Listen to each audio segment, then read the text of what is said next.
오늘 성경 말씀은 구약 성경 민수기 16장 1절에서 7절입니다.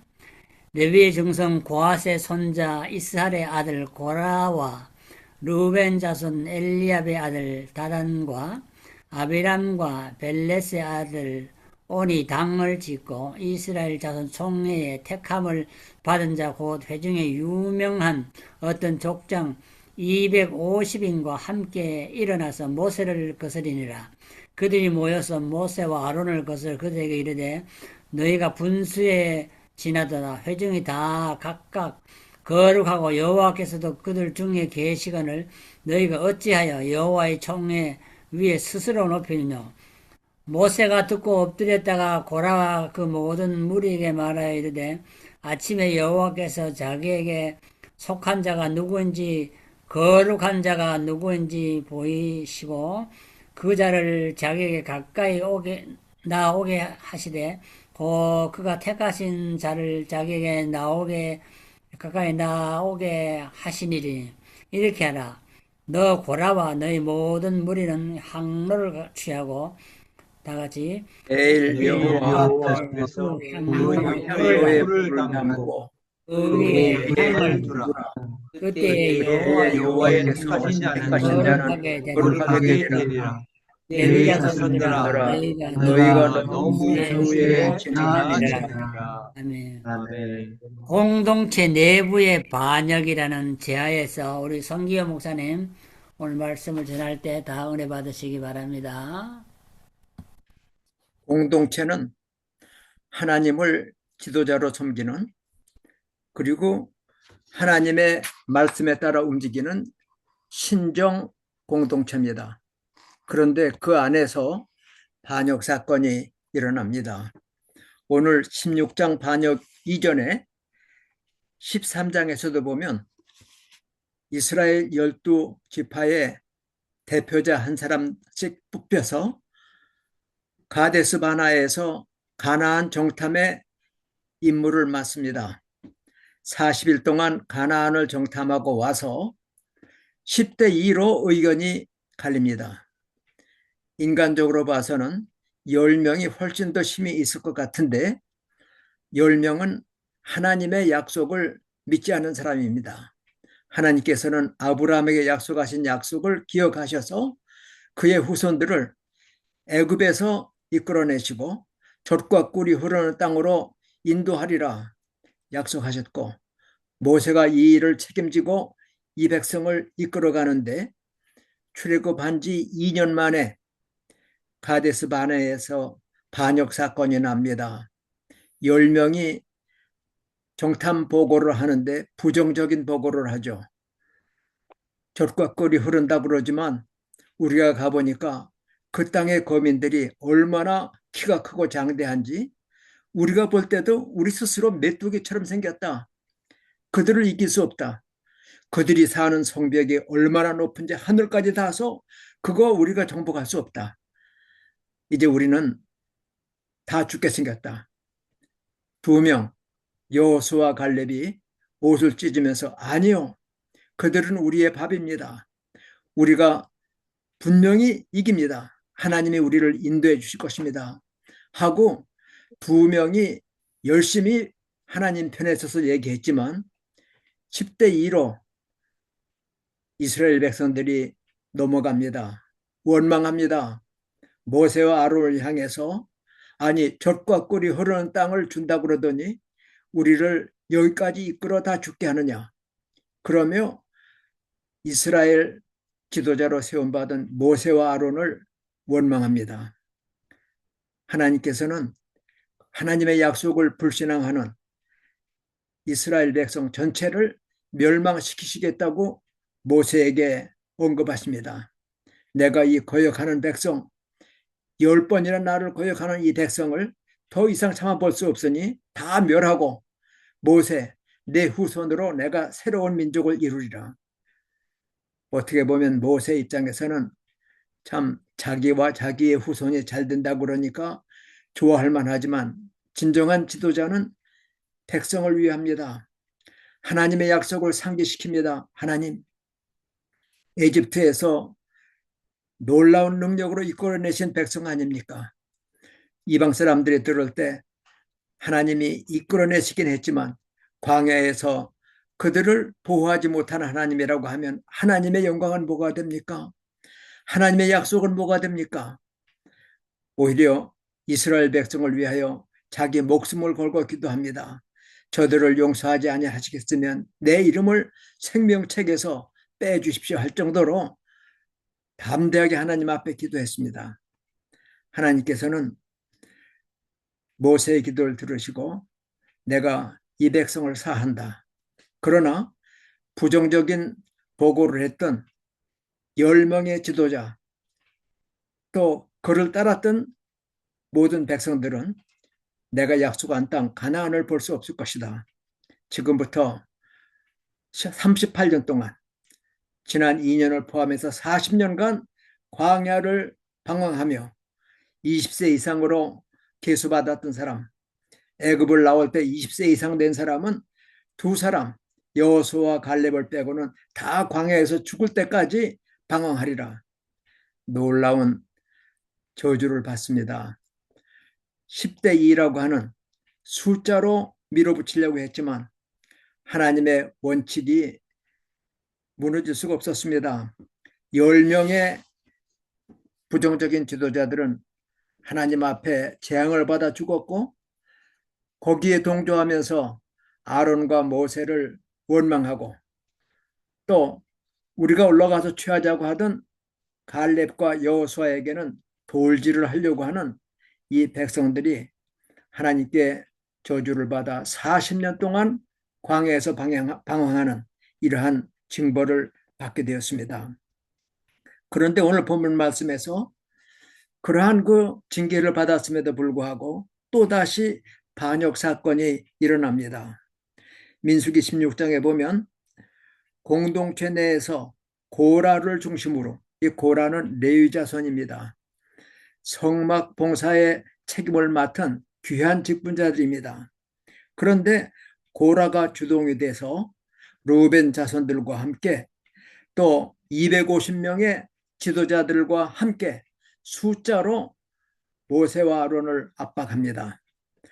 너희가 분수에 지나다 하나님이 우리와 함께 하시고 하나님이 함께 하시는 우리가 다 거룩한데 어찌하여 모세와 아론 너희가 스스로 높이느냐. 분수에 지나다. 분수에 지나다고 하는 말은 자기의 목 이상으로 자기의 지분 이상으로 더 가지려고 하는 욕심쟁이다 하는 비난을 모세와 아론에게 합니다. 우리가 아는 것처럼 출애굽기 3장에서 하나님께서 모세를 부르실 때 모세는 사양을 했습니다. 저는 말을 할지 모릅니다. 저는 아이와 같습니다. 보낼 만한 자를 보내십시오. 여러 번 사양하다가 하나님께서 노하시면서 강제로 모세를 붙잡아 해방의 책임을 맡기셨습니다. 그 과정에서도 이스라엘 백성들에게 많은 원망을 받았어요. 왜 당신이 와서 바로를 자극해가지고 이렇게 고역을 심하게 하는가? 그러며 우리의 눈을 빼려는가? 별별 이야기를 다 들으면서도 여기 광야까지 왔는데 고라 일당이 반역합니다. 고라가 누구예요? 1절에 보니까 고앗, 레위의 증손 고앗의 손자 이스할의 아들이라고 했습니다. 그런데 이 고앗은 모세의 할아버지기도 합니다. 그리고 고라의 할아버지기도 합니다. 그러니까 모세와 고라는 사촌간이에요. 고앗의 장남이 아므람이에요. 그리고 아므람의 아들이 아론과 모세입니다. 그리고 고앗의 차남인 이스할의 아들이 고라예요. 그러니까 모세의 아버지인 아브람과 고라의 아버지인 이스할이 형제간이에요. 형제 사이에서 태어난 아들들이니까 모세와 고라는 사촌입니다. 도와야 될 텐데 이스라엘 공동체만이 아니라 가족 공동체로 봐서도 도와야 할 텐데 반역합니다. 자기의 직분을 지키지 못했기 때문입니다. 레위 자손들은 성막 봉사에 귀한 책임을 맡았습니다. 그럼에도 불구하고 10절에 보니까 제사장의 직분을 요청하고 있습니다. 하나님이 너와 내 모든 형제 레위 자손으로 너와 함께 가까이 오게 하셨거늘 너희가 오히려 제사장의 직분을 구하느냐? 우리도 레위 사람인데 어째서 아론의 후손만 제사장이냐? 우리와 너희 사이에 차별이 없지 않냐? 우리도 다 거룩한 백성이고 하나님께서 우리 총회와 함께 하시는데 너희가 스스로 높이는가? 아니, 못하겠다고 그렇게 사양하던 모세를 향해서 스스로 높인다. 내가 본수에 지나치다고 얘기를 합니다. 하나님이 정하신 질서에 도전하는 것입니다. 교만했기 때문입니다. 본수에 지난다는 말은 정도에 넘도록 많이 차지하고자 한다. 신약에 와서도 교회 공동체를 일컬어 한 몸으로 비유합니다. 예수님은 머리고 믿는 모든 사람들은 몸의 각 지체이다. 눈에 보이지 않는 장기들, 우리가 잠을 잘 때에도 폐가 숨을 쉬고 또 심장이 피를 뿜어냅니다. 그리고 우리가 일을 할 때 손과 발과 눈과 코와 입 각각 자기 맡겨진 사명을 다할 때 그 몸이 거룩한 것인데 손이 말하기를 발이 필요 없다 한다든지 입이 말하기를 코는 필요 없다 한다. 이거 있을 수 없지 않냐? 우리가 협력해서 선을 이루어야 할 텐데 고라 일당은 더 높은 직분을 요구했습니다. 자기들에게 지어진 것을 감사함으로 받고 충성해야 될 터인데 아니 오히려 더 높은 제사장의 직분을 요구할 만큼 교만했어요. 모세는 온 땅의 모든 사람보다 온유한 사람이라고 했습니다. 하나님은 온유한 사람을 들어 쓰시는데 교만한 사람은 물리치세요. 어떻게 보면 지도자로 세움받은 사람들이 자원해서 내가 나가겠습니다 하는 사람도 있지만 모세처럼 사양하다가 하다가 하나님의 강압적인 명령을 따라서 그 자리에 설 수밖에 없었고 신약의 유명한 바울 사도도 자기가 자원해서 사도가 된 게 아니라 다메섹 가는 길에서 강압적으로 주님이 빛 가운데 그를 쓰러뜨리시고 그리고 그를 불러 내가 택한 그릇이라 저를 변화시키셨습니다. 우리가 지도자의 사명을 맡았을 때 하나님이 나를 부르셔서 이 귀한 직분을 맡으셨다고 하는 참 사명감에서 하나님의 복음을 증거하는 일을 위하여 내 목숨도 귀한 것으로 여기지 아니하겠다고 하는 각오로 충성하지만 주변에서 시기하는 사람, 원망하는 사람, 끌어내려고 하는 사람들이 없지 않았을 겁니다. 전도서 4장 4절에도 보면 내가 또 본즉 사람이 모든 수고와 모든 재주로 말미암아 이웃에게 시기를 받으니 이것도 헛되어 바람을 잡는 것이라. 시기를 받아요. 원망을 받아요. 불평을 받아요. 끌어내리려고 해요. 얼마나 괴롭고 어렵습니까? 모세가 땅에 엎드립니다. 3절에 보니까 그들이 모여 모세와 아론을 거슬러 그들에게 이르되 너희가 분수에 지나도다. 회중이 다 각각 거룩하고 여호와께서도 그들 중에 계시를 너희가 어찌하여 여호와 총회 위에 스스로 높이느냐? 이 도전을 받을 때 모세가 듣고 엎드렸다가 12장에서도 똑같이 모세가 엎드렸던 일이 있었습니다. 그때는 가족 중에서 아론과 미리암, 자기 형과 자기 누나가 모세를 비판하고 원망했던 일이 민수기 12장에 나옵니다. 가족 공동체 안에서도 맨 막내가 앞장서서 일하는 것이 아마 마음에 걸렸던 것 같아요. 하나님께서 아론과 미리암을 책망하시면서 아마 아론보다는 미리암, 누이가 더 앞장섰던 것 같아요. 미리암이 문둥병을 걸리게 되자 아론이 우리가 미련하게 행했습니다. 내 주여 우리의 죄를 용서하소서. 모세에게 빌어 모세가 기도했죠. 아론과 미리암이 비판할 때도 모세는 땅에 엎드렸다고 얘기했어요.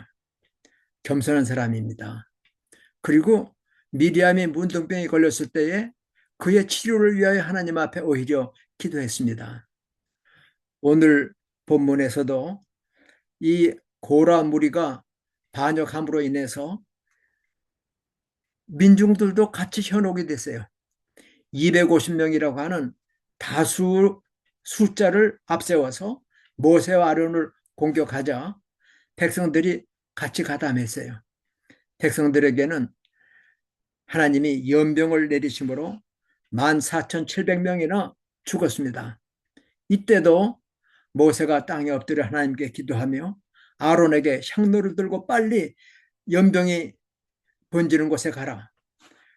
연병을 막으며 하나님 앞에 기도하던 이러한 지도자의 모습을 바라봅니다. 우리가 현재 목회자들을 볼 때 현직에서 일하는 목회자들, 아마 은퇴한 목사님들 눈으로 볼 때는 내 아들 나이 정도밖에, 아니 우리 아들보다도 나이가 어린 목회자들이 있을 수 있어요. 또 내가 목회하던 것보다 좀 현찮게 보이는 것도 있을 수 있어요. 이러한 마음이 들어서 우리가 비판하고 그들에 대해서 폄하할 때 이것은 고라 무리의 반역과 다름이 없을 것입니다. 하나님이 세우신 종은 하나님이 붙잡아 주십니다. 그러므로 우리가 그들을 존경하고 하나님이 세우신 종과 협력해서 하나님의 뜻을 이루어야 할 것입니다. 제가 한국에 있을 때에 어느 제자 전도사가 하소연을 해요. 목사님, 우리 교회에서 집회 한번 해주세요. 왜? 그랬더니 제가 고향에서 목회하는데 나오는 신자들이 아버지 친구들이 여러 분 계십니다. 이분들이 문 앞에서 인사하면서 김 전도사 별일 없었나? 아버지 친구니까. 춘부장께서도 안녕하시지? 안부나 좀 전해주게. 이게 전도사로서 지도자로서 존경하는 게 아니라 친구 아들로 낮잡아 보는 거예요. 권위가 안 섭니다. 그래. 가서 사도행전 13장에 나오던 고넬료의 얘기를 했습니다. 점령군이었고 로마의 장교였지만은 무식한 베드로지만 하나님의 사람인 줄 알고 그가 오자 무릎을 꿇고 그 밑에서 당신을 통하여 주시는 주의 말씀을 듣고자 해서 우리가 다 이 자리에 모여 있습니다. 말씀하옵소서. 이런 자세로 주의 종을 공경해야 된다고 가르친 적이 있었어요. 우리의 마음속에서도 지금 현재 선교 사역에 목회 사역에 임하고 있는 사람들의 부족이 보일 때라도 우리가 존경하고 격려하고 협동함으로 세우신 종들이 귀한 사역을 감당할 수 있도록 힘을 보태야 될 것이 우리 원로들의 책임이 아닌가 생각을 해봅니다. 이제 높은 나무에 바람이 인다고 하는 말대로 지위가 높아질수록 유명해질수록 그만큼 감당해내야 할 시련이 있습니다. 비판도 있습니다. 위험도 있습니다. 그러므로 사회적인 영향력이 있거나 높은 위치에 있는 사람일수록 더 많은 인내와 더 많은 겸손과 하나님 앞에 엎드리는 이러한 기도의 자세가 필요할 것입니다. 고라와 그의 일당들이 같이 작당을 했는데 1절에 보면 고라와 르벤 자손이 같이 당을 지었다 했어요. 르벤은 야곱의 장자입니다. 그런데 르벤이 자기의 서모인 빌하와 통관함으로 아버지에게 책망을 받고 장자의 직분을 잃어버렸죠.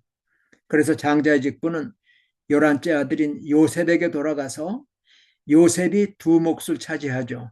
므낫세, 그 다음에 에브라임, 이렇게 장자의 명분이 요셉에게 돌아간 것으로 마음의 불평이 있었을 겁니다. 그래서 루벤 자손들이 고라 일당과 협력해서 250명의 지도자들과 함께 모세와 아론을 거역합니다. 숫자적으로 모세와 아론 두 사람을 250명, 르벤 초다들인 장자의 자리에 있었던 르벤과 또 고라 일당이 레위 자손들이 시물 앞에 이처럼 도전해 올 때 얼마나 어려웠겠어요. 이제 모세는 말합니다. 그렇다면 누가 하나님이 세우신 사람인지 한번 하나님께 물어보자. 너희 250명은 각각 향로를 가지고 하나님 앞에 서라. 하나님이 세우신 제사장 아론도 아론의 향로를 가지고 하나님 앞에 설 것이다. 누가 하나님이 세우신 사람인지 보자. 하나님께서 250명 자격이 없는 사람들이 향로를 들고 오자 그들을 불러 사르셨습니다. 그리고 고라와 그에게 속한 사람, 그의 재산, 그의 가족들이 산채로 땅이 갈라져서 산채로 수월에 떨어졌다고 성경은 기록하고 있습니다. 이때 같이 동조하던 백성들이 회개하고 돌아온 것이 아니라 너희가 아론과 모세를 향해서 어찌하여 하나님의 백성을 죽이는가? 그리고 또 원망해요. 그래서 연병이 일어나 14,700명이나 죽는 이러한 일들이 있었습니다. 오늘 3월 첫 달을 시작하면서 또 3.1절 107주년을 맞으면서 반역이 생각났던 건 건국 과정에서 이러한 일들이 있었던 것을 깨달으며 마음 아픈 생각이 있기에 모세와 아론을 거역하고 하나님의 권위에 도전했던 고라 일당의 일들을 우리 역사와 좀 대조해보고 싶은 마음이 들어서 그렇습니다. 같은 마음으로 일제에 대항하고 잃어버렸던 주권을 찾고 독립을 찾으려던 애국자들이 마지막에 분열합니다. 남북으로 나라가 갈립니다. 오늘 한국의 현실에 보더라도 여당과 야당이 서로 정책을 보완하면서 여당의 독주를 야당이 견제하고 야당의 의견을 여당에 들어야 될 텐데 그렇지 않고 옛날 조선시대 때 사색당파가 교차로 정권을 잡으면 반대파를 완전히 숙청해서 죽이든지 귀양을 보내는 것처럼 지금 한국의 정파가 그래요.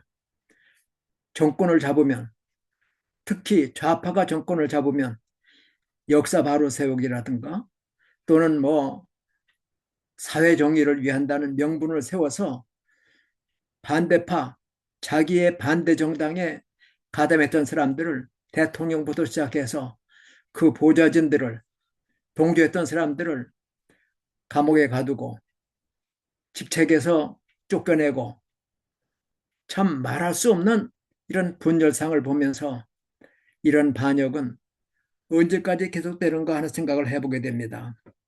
여러분 이런 포스터 보신 적 있어요? 1919년 한인 세계대회가 필라델피아에서 열릴 때에 1919년 한인 세계대회 소집 포스터입니다. 서재필 박사가 주선을 했고 이승만 박사가 소집한 최초의 독립운동이 미국에서 있었습니다. 필라델피아에서 있었습니다. 필라델피아는 우리가 잘 아는 대로 1776년 7월 4일 날 미국 독립을 선포했던 곳에서 1919년 4월 12일부터 3일 동안 14일까지 구라파와 또 미국 각지에서 한인 지도자들 200여 명이 모여서 한국의 독립국인권 그리고 일제의 치하에서 우리가 신음당하고 있지만 우리는 자주민이며 독립국이라고 하는 것을 선포하는 이러한 역사적인 일이 있었습니다. 한반도에서는 1919년 3월 1일 날 민족대표 33명, 그 중에서 16명이 과반수가 기독교인입니다. 2명의 목사님이 계셨고 2명의 장로님이 계셨고 또 기독교 지도자들 16명이 독립선언문에 서명을 하고 이로 인해서 탑골공원에서 만세운동이 일어나서 전국적으로 비무장 만세운동, 독립운동을 시작했습니다. 이것을 기화로 해서 1919년 4월 1일에는 중국 상하이에서 임시정부가 설립되었습니다. 이승만 대통령을 임시정부 대통령으로 임명하고 그리고 김구를 내무총장으로 임명을 해서 임시정부를 선포했는데 13일 날 4월 13일 날부터 모였던 한인 자유대회에서는 이 임시정부를 우리가 후원한다고 하는 것을 결의했습니다. 그래서 김구를 비롯한 모든 애국자들이 한 마음으로 독립운동을 했지만 미국의 대통령인 윌슨 독트린을 발표하면서 민족 자주를 말했지만 그 당시 승전국인 천국을 점령했고 러시아를 점령했고 대만과 한국과 필리핀을 점령했던 일본 승전국을 꺾지 못했습니다.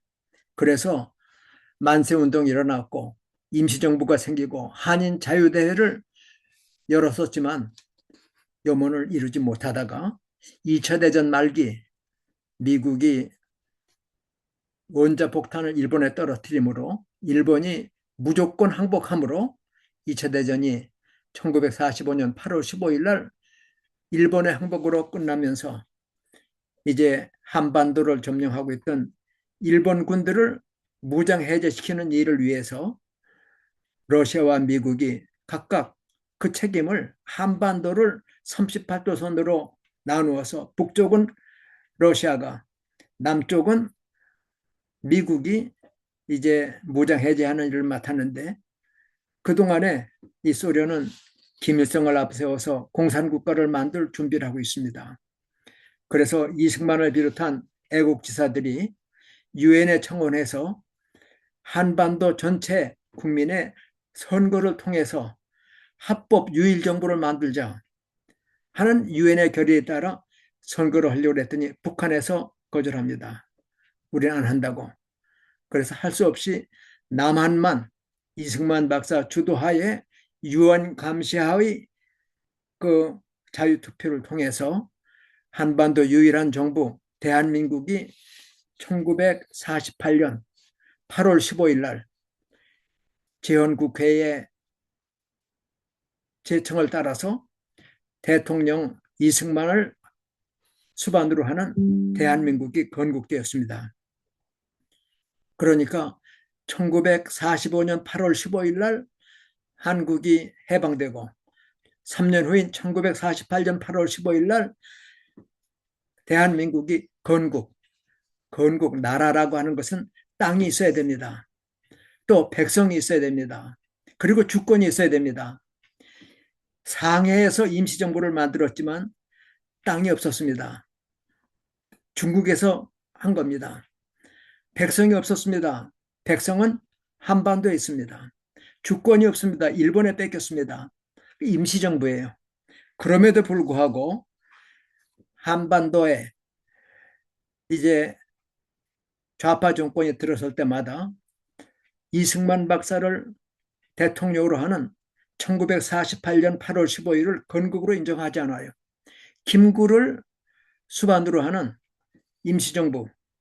임시정부가 1940년 10월 9일부터 1947년 3월 3일까지는 김구가 임시정부 수반으로 주석직을 수행했습니다. 이승만 박사는 미국에 머물면서 외교 일을 하느라고 상해 임시정부 일을 김구에게 위임하므로 김구가 오랫동안 40년부터 47년까지 주석했어요. 그러니까 이 좌파 정부에서는 이승만의 건국을 1948년을 부정하고 1914년에 임시정부가 만들어진, 그리고 김구를 수반으로 하는, 이것이 한국 정부의 정통이다. 그러면서 임시정부가 설립이 된 1919년 4월 11일을 한국의 건국일로 주장하고 있습니다.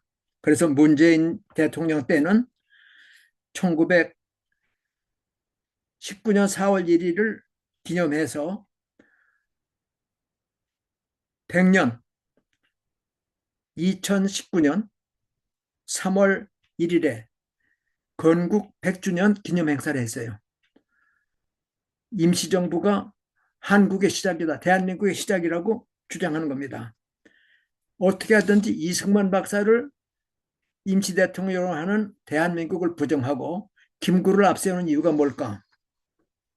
김구는 남과 북이 사상으로 갈려져 있어서 북쪽에 공산사상, 남쪽에 자유민주 사상이 대립하면서 한 나라를 이루기 어려울 때에 김구는 한국 독립당이라고 하는 당을 만들어서 이끌어가고 있었습니다. 그런데 이 한국 독립당의 당원인 안두희라고 하는 육군 포병 장교가 담판하러 김구를 만났습니다. 김구를 만나서 선생님께서 공산주의와 함께 결탁한다고 하는 이러한 그 소문이 있습니다. 여론도 그렇고 또 신문에서도 김구는 자유민주주의가 아니라 공산주의 통일을 주장한다고 그러는데 그 사실입니까? 그랬더니 재떨이를 집어던지고 책을 집어던지면서 화를 내면서 나는 이승만과 함께 나라 만드는 일은 안 해. 김일성과 함께 공산 통일 조국을 만들 거야. 저는 청년 시절에 백범의 그 전기인 이광수가 썼어요. 그러니까 아주 잘 썼어요. 백범 일지를 읽으면서 많이 감동했어요. 야, 이렇게 훌륭한 사람이 있구나. 나라와 민족을 위해서 자기 몸을 버리는 훌륭한 지도자로구나 했는데, 백범 일지 마지막에 보면 김일성이 김구를 초대합니다. 그러니까 김구가 망설이며 나는 일제도 반대하지만 공산당도 반대해왔다. 그런데 내가 어떻게 김일성을 만나냐 했더니 아닙니다. 만나보십시오. 김일성을 만나서 설득당했어요. 그래가지고 안두희가 당신이 공산당과 결탁한다는 말이 있는데 사실입니까? 그랬더니 화를 내면서 나는 이승만과 함께하지 않아. 김일성과 함께 통일된 한반도 공산국가를 세울 거야. 이 말을 듣고 안두희가 권총으로 김구를 저격했어요. 이때 이 사실을 미국 정보국에 보고했던 내용이 최근에 비밀 해제가 되는 바람에 밝혀졌는데, 미국 CIA 요원으로 일하던 마이클 리라고 하는 사람이 영상 녹음에 이렇게 밝힙니다. 최근에 기밀 해제된 미국 워 디파트먼트 문서, 이 문서는 1948년 12월까지 한국에서 근무하던 미 육군 정보국 조지 E. 실리 소령이 1949년 6월 백범 김구 암살 사건 직후 미 육군 정보국에 제출한 A4 용지 5장 분량의 3급 기밀 문서인데, 이 기밀 문서 해제된 내용에 보니까 김구는 공산주의자들과 결탁했으며 한국에서 명망 높은 정치인이라. 최근에 기밀 해제된 미 정보국 보고서에 김구는 공산주의와 결탁했다. 이 얘기를 듣고 나서는 존경하던 마음이 사라집니다. 같이 애국운동을, 독립운동을 하던 사람들이 왜 하나 되지 못했을까? 좌파 정부가 설 때마다 이승만보다는 김구를 앞세웁니다. 공산당에 가까웠던 사람이었기 때문입니다. 노무현 때는 고해권 발행을 준비하고 있었어요. 그래서 5만 원권과 10만 원권을 만들려고 준비를 했습니다. 그리고 5만 원권에는 신사임당 얼굴을 집어넣고 10만 원권에는 김구 사진을 넣기로 결정을 했어요. 만일 그것이 그대로 만들어졌다면 여기 이런 10만 원 돈이 나왔을 거예요. 김구를 앞세우는 건국 대통령 이승만이 아니라 김구를 10만 원권에 넣으려고 했는데 이명박 대통령 때 계획을 수정해서 10만 원권을 만들지 않기로 하고 5만 원권만 만들기로 해서 5만 원권만 현재 쓰고 있지만 지금 다시 자꾸 화폐 가치가 떨어지니까 10만 원권을 만들어야 될 거 아니냐 하는 이야기가 좌파 진영에서 나오고 있어요. 아마 노무현 때처럼 만일 한다면 김구를 거기다 넣을지도 모르겠어요. 미국은 수백 년을 지탱해 오면서 공화당과 민주당이 정권이 바뀌면 정책은 바뀔지 몰라도 상대방 인물을 감옥에 보내거나 또는 그 당시에 책임자들 또는 협력자들을 감옥에 보내거나 좌천시키지 않아요. 정책의 비판은 있지만 당명도 그대로 해오는데 한국은 멀쩡히 대통령직을 하고 있는 박근혜를 세월호의 책임을 물어서 탄핵합니다. 그리고 박근혜를 돕던 청와대 비서실장을 비롯한 정무수석들을 다 감옥에 집어넣습니다. 그런데 이 일이 박근혜 대통령을 자기 당에서 대통령으로 참 밀어줬던 새누리당이 반대했으면 박근혜를 지켰으면 탄핵되지 않아요. 그런데 새누리당 안에 반역파가 있어요. 돈으로 매수가 됐는지 어떤 약점 때문에 끌려갔는지 모르지만은 박근혜 대통령의 영도하에 있던 새누리당 중에서도 반대파가 생겨서 박근혜를 탄핵했고 최근에 국민의힘에서도 그들이 똘똘 뭉쳐서 자기 당의 대통령을 지켰으면 탄핵되지 않아요.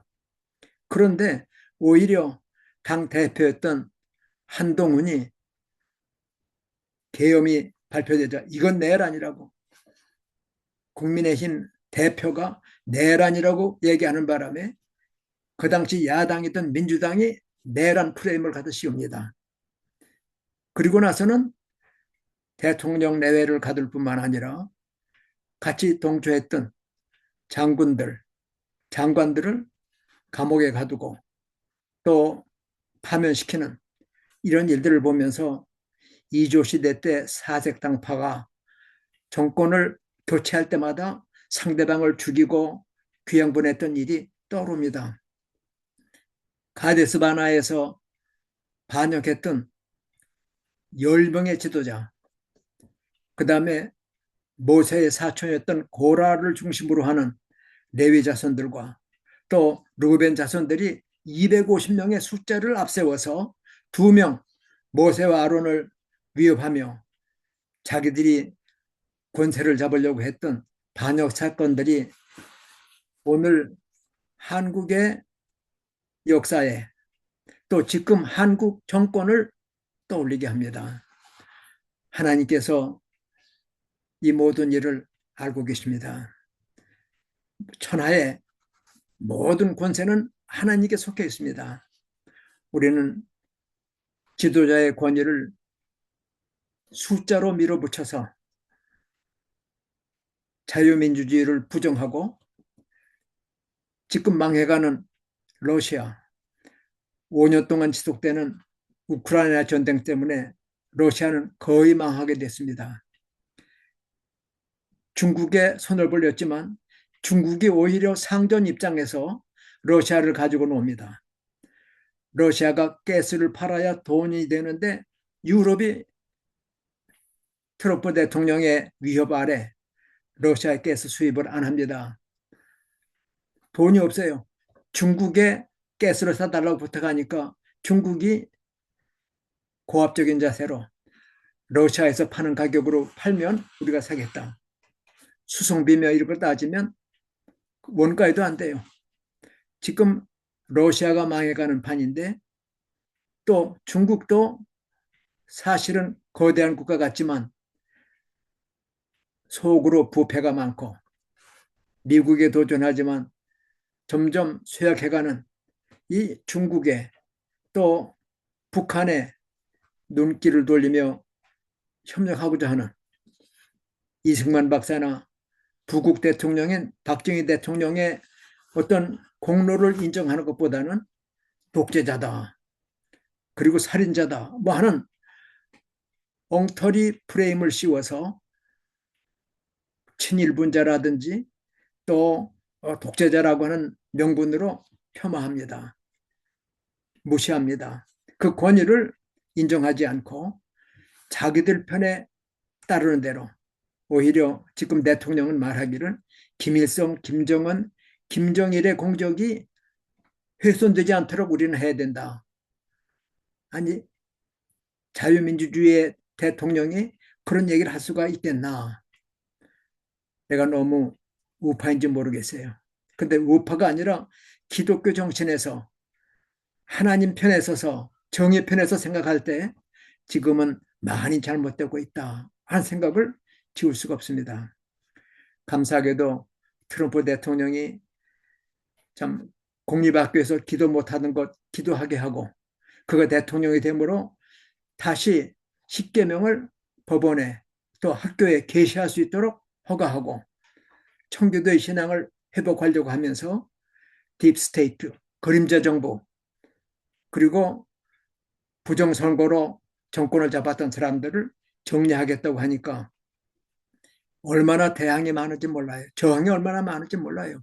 모세와 아론을 참 반역했던 그런 저항 세력 못지않게 불법 이민자들을 중심으로 해서 중국의 자본이 들어와서 선동하면서 미국에 수많은 혼란이 있습니다.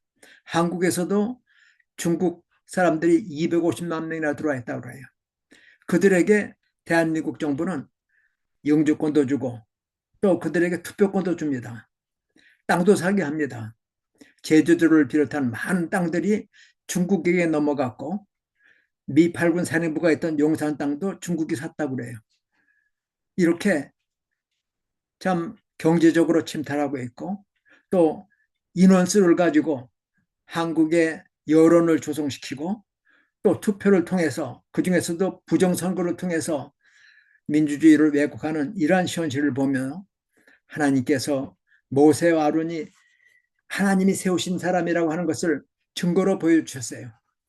250명 향로를 가졌던 사람들은 하나님의 불로 죽고 아론의 지팡이 그리고 나머지 11족장의 지팡이가 이제 하나님의 법궤 옆에서 하루를 지내고 일주일을 지내고 나서 보니까 아론의 지팡이에는 살구 꽃이 피고 살구 열매가 열리므로 누가 하나님이 택하신 종인지를 분명히 보여주셨습니다.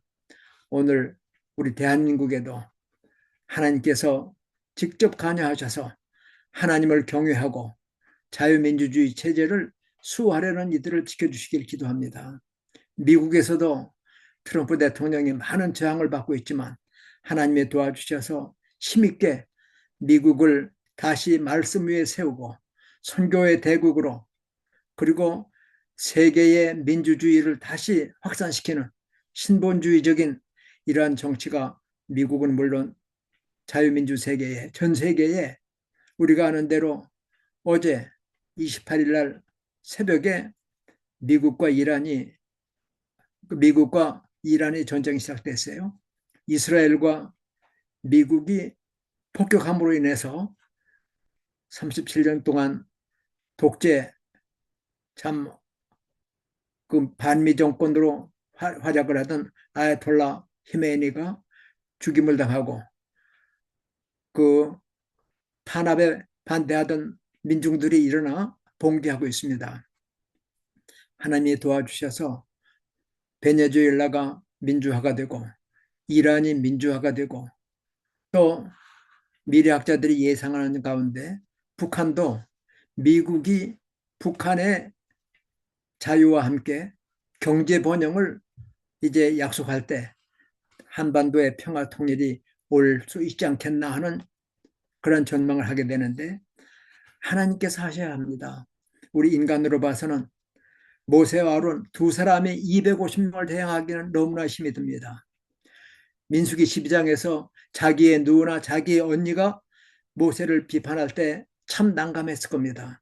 그러나 하나님께서 문둥병으로 누가 하나님이 세우신 지도자인지 향로를 통해서 연병을 통해서 누가 하나님의 지도자인지 보여줘 주셨던 것처럼 하나님이 특별하신 섭리로 대한민국을 지켜주시기를 해외에 사는 특히 자유주의 미국에 와 사는 우리들이 대한민국을 위해서 기도하고 또 하나님의 세우신 지도자들 특히 우리 은퇴한 목회자들이 젊은 지도자들을 하나님이 세우신 목회자들이나 선교사들을 존경하고 협력하고 또 격려하는 이런 사명 잘 감당함으로 대를 이어서 선교가 복음 전도가 힘을 얻고 우리 대한민국도 1919년 4월 14일부터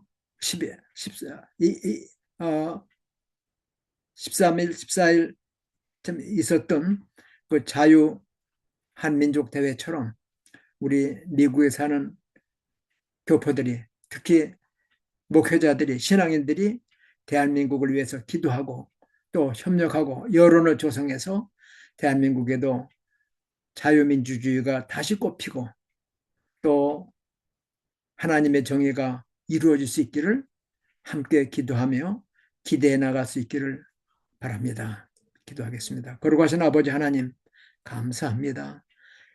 이스라엘 전 세계 역사의 축소판인데 하나님이 세우신 모세와 아론이 이 일을 감당하기 위해 참 자원하여 나서지 못했지만 많은 도전을 받고 원망과 반역을 받았지만 하나님이 끝까지 지켜주시고 하나님의 약속을 이루셔서 마침내 가나안에 도착하게 하셨던 것처럼 하나님 우리 한민족도 하나님께서 선택한 초순 백성 선민인 줄 믿사오니 하나님 우리 대한민국을 지켜주시고 트럼프 대통령을 통해서 미국이 말씀 위에 신앙 위에 세워지며 세계 질서를 다시 한번 자유민주주의적으로 세워나가는 귀한 사역 감당할 수 있게 인도해 주옵소서.